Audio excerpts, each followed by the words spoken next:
What's up, y'all? It's your girl Sakina, and I'm back for another The Real Housewives of Potomac review.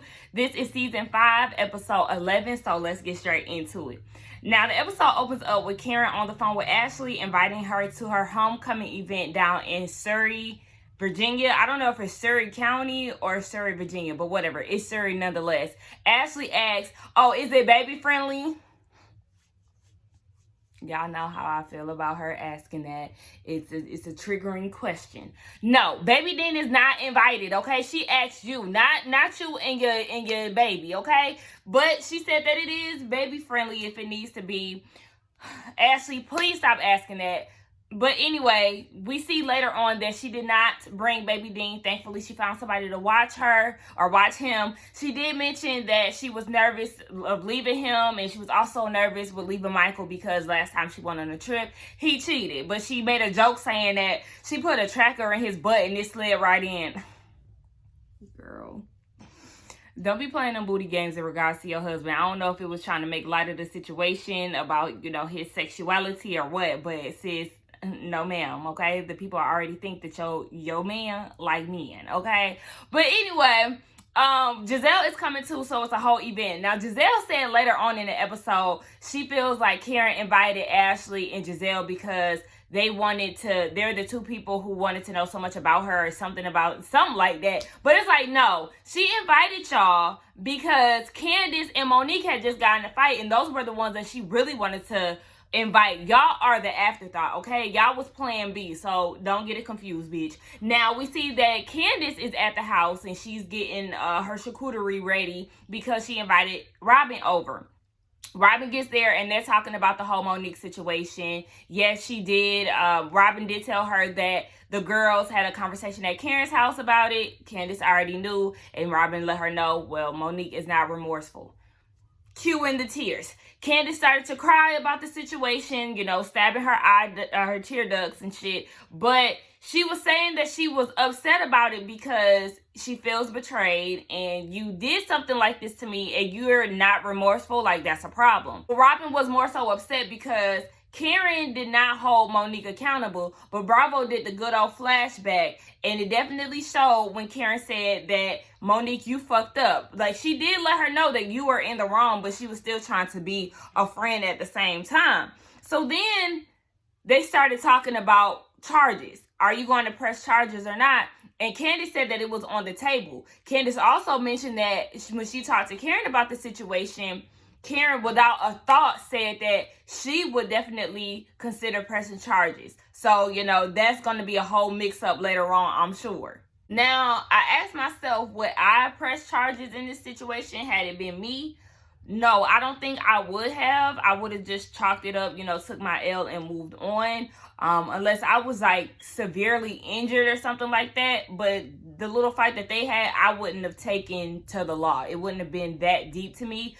But at the same time, I can't blame Candiace for considering that because, we all from different walks of life. Some people believe in pressing charges. You can't think that everybody has the same mindset as you, Monique. So if she does press charges, then it is what it is. I wouldn't, like I said, but Monique doesn't have any remorse. She's careless. So, you got to deal with the consequences. Now, they switch up the conversation and they talk about Robin.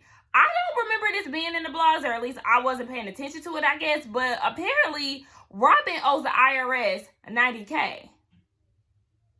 Girl, what? Then Robin goes and says that she thought that she could handle her own money. Bitch, what?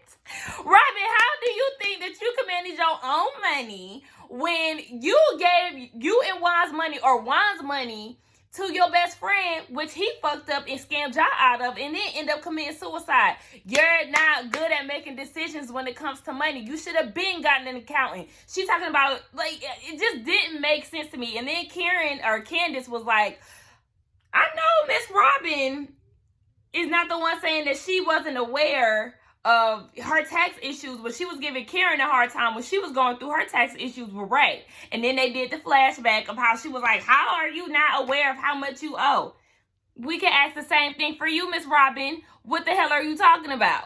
So now there is a lien present which prevents them from getting a house. Remember her and Juan was talking about moving out of that townhouse and getting a bigger space for them.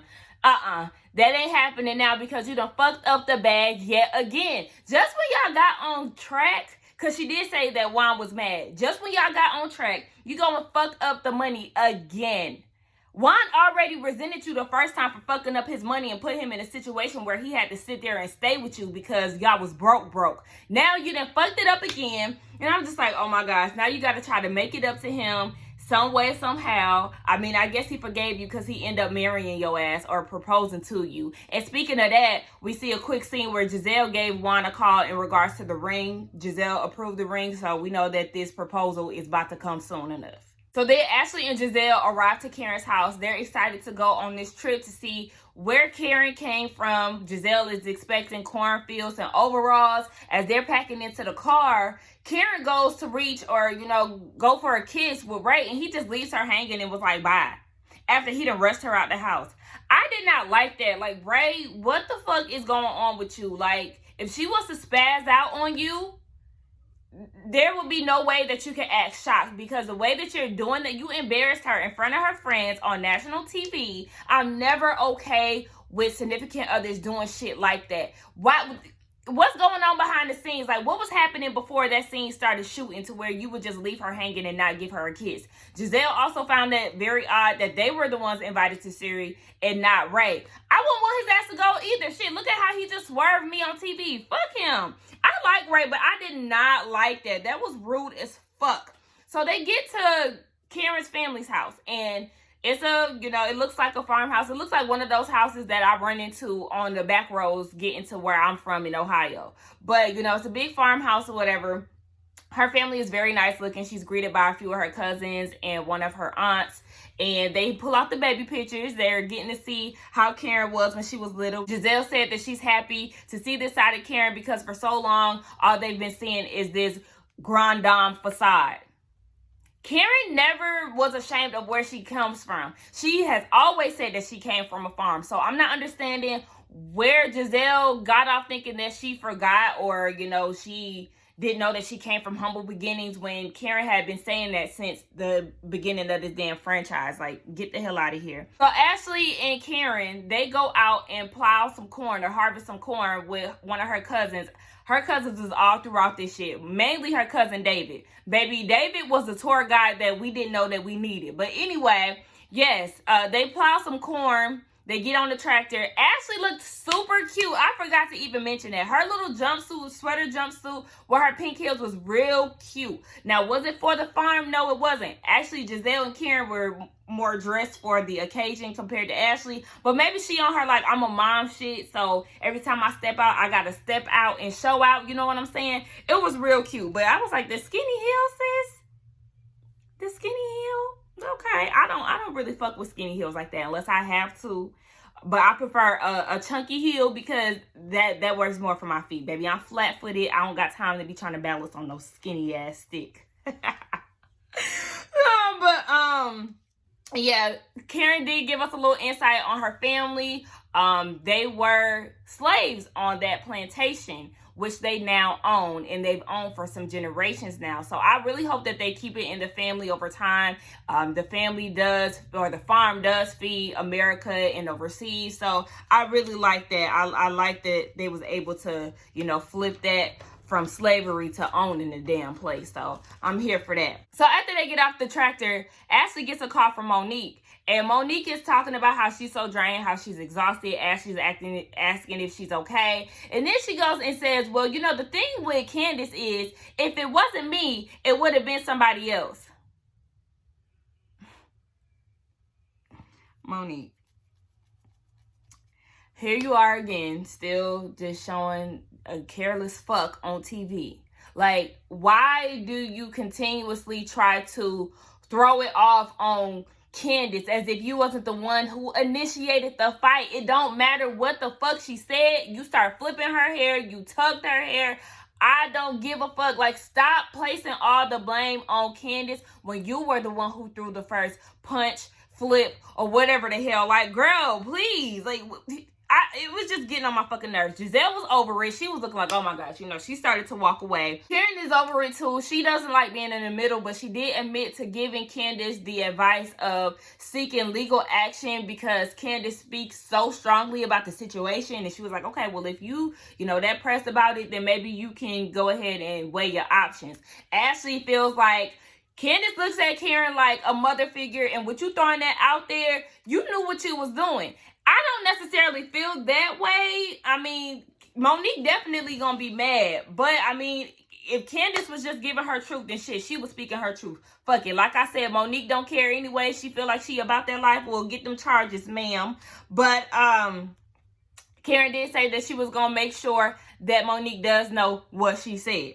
Now, we see that Wendy is over at some restaurant with her sister, her older sister. I forgot her name. I think her name was like Ivy. Ivy is also a doctor. She's a surgeon. I said, come on, okay. But the one thing I am gonna say about Miss Ivy, baby, that wig, what was that? Like, I was not okay with that. I'm like, why is it, okay, this is what confuses the shit out of me, is when you see people on TV with terrible hair, and then you get people like me and my best friends, we don't have the money to be getting our hair slayed, like, you know, by a motherfucking hair guru. We just going to the local girl down the street, and our hair be cute. Like, why can't y'all get y'all wigs and y'all sew-ins and all of that right? Because Miss Ivy did not have a part in her wig, nor did Gizelle. Gizelle's wig was actually cute. Gizelle's outfit was actually doable this episode.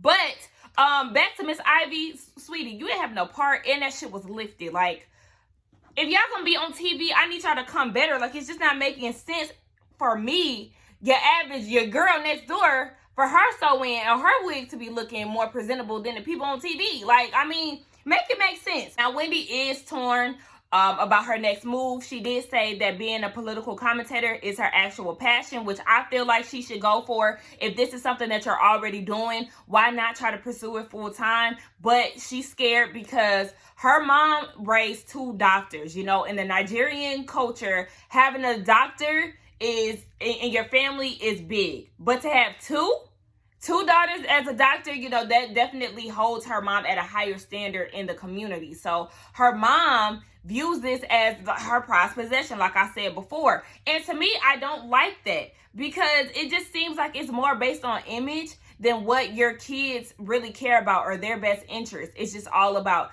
the image and the status of the community. But they end up doing like this role play situation of what Wendy would say to her mom when the time comes. And Wendy doesn't have a game plan. So her mom is going to look at her like, okay, so you want to stop this job that has all this money that's paying you well for a game plan that you don't have. But Wendy really wants to be on like a journey. You know, she feels like she's in a midlife crisis. She just wants to play it by ear and just go with the flow. I don't see the problem with that. Your husband is a lawyer. You're on this show. You're a political commentator on CNN. You're bringing in some money. So I feel like you do what the hell you want to do, and your mama just gonna have to be mad. So then we get this quick scene where Robin shows up to dinner with Juan with this terrible ass black, I don't know if it was black or dark brown wig. Either way, it was terrible. She was supposed to be this alter ego named Tatiana. She told Juan he need to, you know, just play along. So his alter ego was Dylan.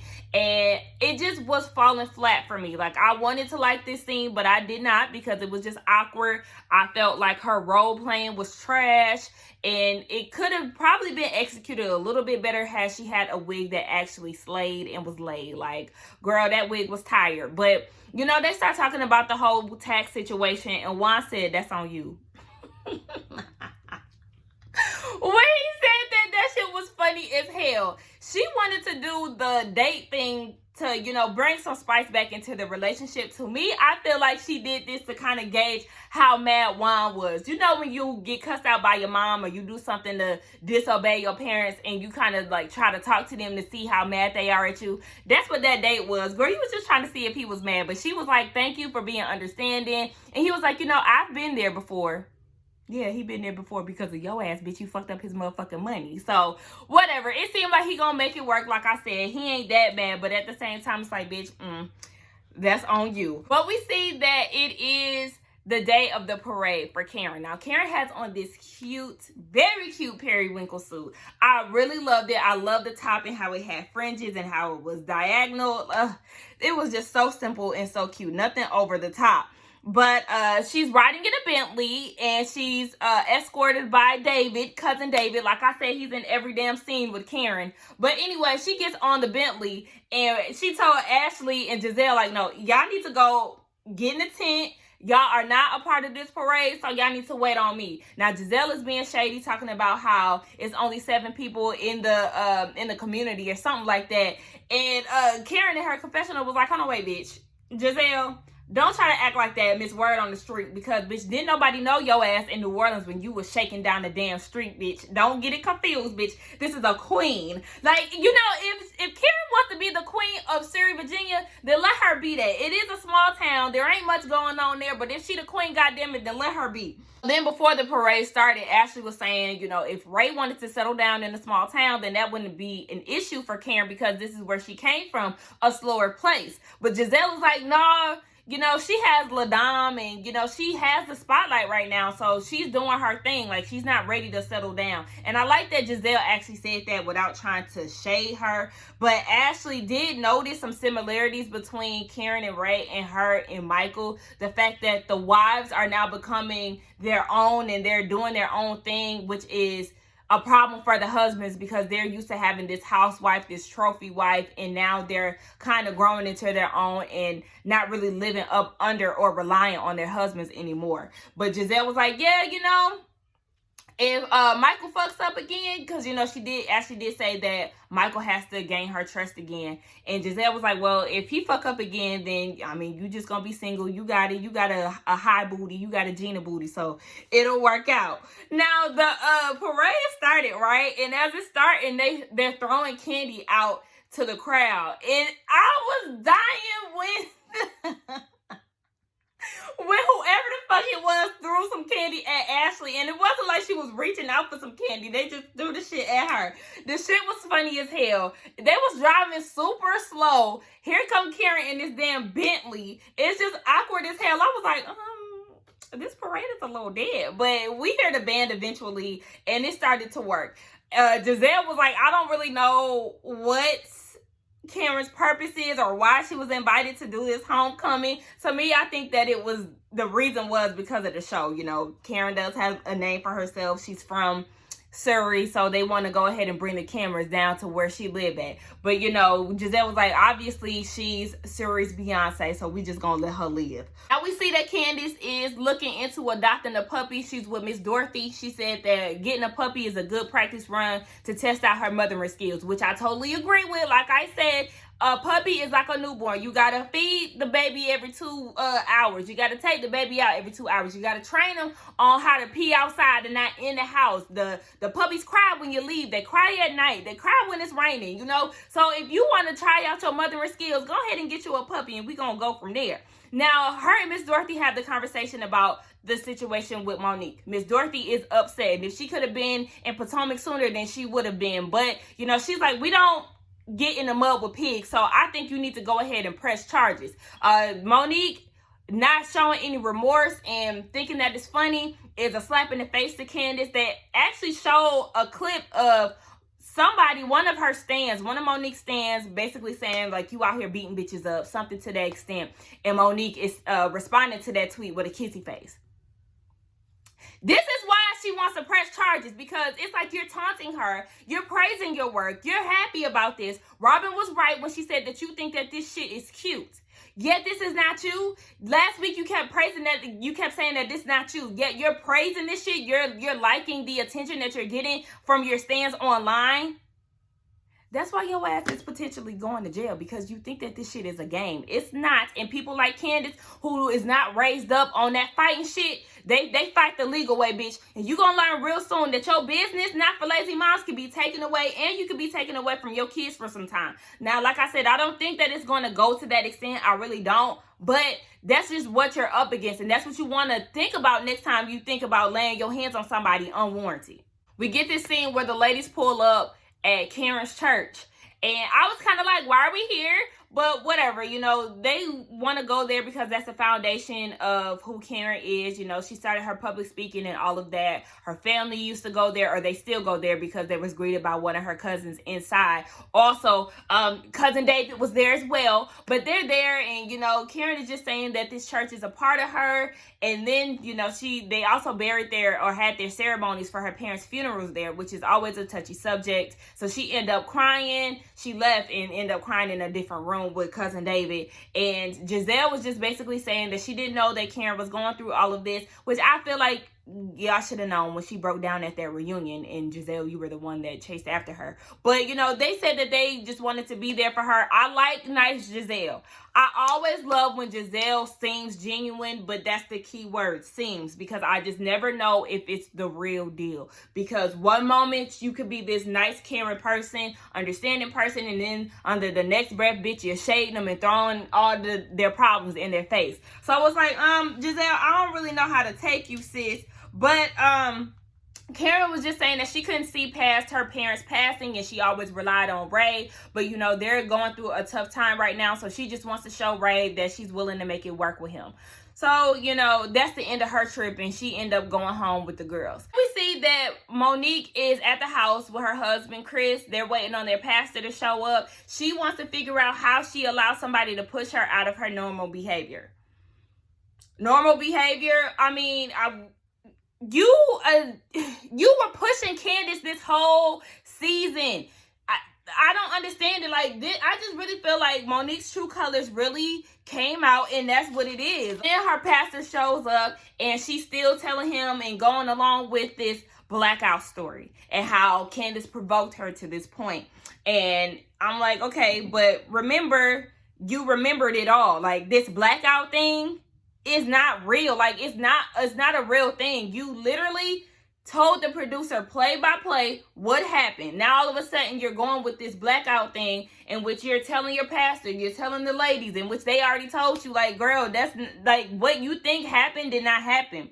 And then she said that she started to realize some things in Candiace, saying that she was a manipulator, she was aggressive, and she was actually combative.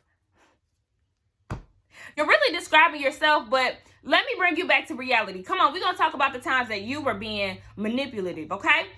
This PR tour that you were doing with social media, you know, trying to do every interview, every live to explain yourself before this actually aired on TV, telling a false story saying that the fight started with Candiace throwing a drink in your face. That's lies. And also this fake-ass blackout that you keep telling everybody about. That's a whole manipulative situation right there. Okay, and you were aggressive and combative at Ashley's dinner, okay, at Ashley's sip and see, at your lake house, and at the winery, which led to a fight. So this is what you're describing yourself as. Like, I mean, mirror? Do we need a mirror? Do you need to look at yourself? Okay, I think you do. So the pastor, speaking of mirrors, the pastor says that your friends is a reflection of you. You could tell that the pastor was not really buying into it, or at least that's just what I was getting. I just felt like he wasn't really completely buying the story that she was going with. He was like, be honest with what you have going on in your heart. Like, you got to face the music with this. Like, I'm not letting you get away with placing all of the blame on Candiace, which I totally loved. And he was like, when I met you, you were a fighter, and it was because of bullying. Now, because of bullying, I want to know what she was being bullied about. Because Monique was a pretty girl. She is a pretty girl. So I want to know what it was. Was it because she was skinny? Like, did she have money? Did she not have money? I wish they would have, you know, told more about that. I want to know what she was being bullied about. I also mentioned her trying to prove her point with Chris. I think that really stems from the family. You know, Chris's mom doesn't like her. She thinks that she's lazy, but she's not a lazy mom. But anyway, Monique said that she feels like she's tired of people nitpicking at her. But wasn't you nitpicking with Candiace all season? You've been nitpicking with Candiace. Like, what are you talking about? The pastor was like, what triggered you? And also said that it's not Candiace's fault. Whatever you got going on in there is not Candiace's fault, so you can kill all of that. And she was just saying that the pressure had built up, and she took her aggressions out on Candiace. But to me, I question that. Are you saying this because the pastor is here and you want to make yourself sound good? Because I just didn't understand, because the other day you said that she had it coming. You told Ashley on the phone the other day that if it was not you who would have gave her the ass whooping, it would have been somebody else. Basically, she had it coming. You showed no remorse to the girls up until now when you're in front of your pastor. I can't help but to think that this is all an act. I don't know. But anyway, she said that Candiace did not deserve that and she owes her an apology. And with that being said, Chris was like, I haven't talked to Candiace's husband since all of this happened, and I do view him as a genuine friend. And I know he probably looking at me like, damn, he hasn't reached out to me. What's that about? So Chris is willing to make it work with the white Chris because he really values their friendship. He was like, look, baby, I'm trying to get my friend back. You got me fucked up, Monique. So then, yeah, that's when Monique was saying that she needs to apologize to her, and that was the end of it. But, oh yes, I totally forgot to mention that the pastor said that these women of Potomac are not impressed by your perfection, and that frustrates you.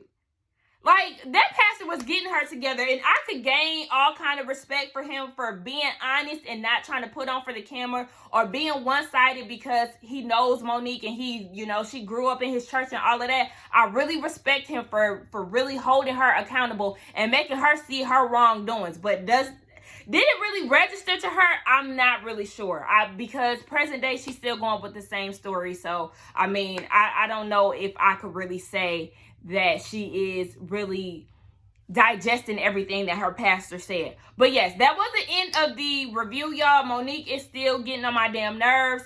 Y'all let me know what y'all think in the comments. Don't forget to like, comment, and subscribe to my channel. And I will see y'all in the next one. Bye.